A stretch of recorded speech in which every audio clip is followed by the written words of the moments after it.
வேண்டும். அல்லாஹ் ரப்புல் ஆலமீன் சொல்லுகின்றான், ஹத்தா இதா ஜாஅ அஹதஹுமுல் மௌத் قال رب ارجعون.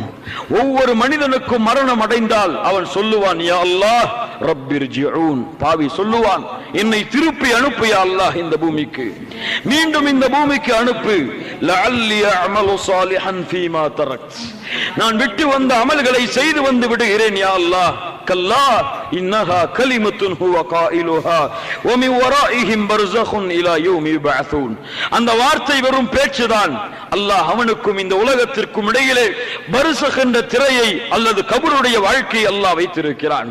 மீண்டு வர முடியாது. இதை எண்ணி பார்த்து நல்ல அமல்களை செய்தால், ஒரு தொழுகையை விடும் பொழுது, நாளை ஒருவன் உதாரணமாக இஷாவுடைய தொழுகையை விடுகிறான். இஷாவுடைய தொழுகையை விட்டு அவன் உறங்கக்கூடிய நேரத்தில் அவனுடைய உள்ளம் சொல்லும், நஃப்சுல் அம்மாரா ஏவும், நீ இந்த இஷாவுடைய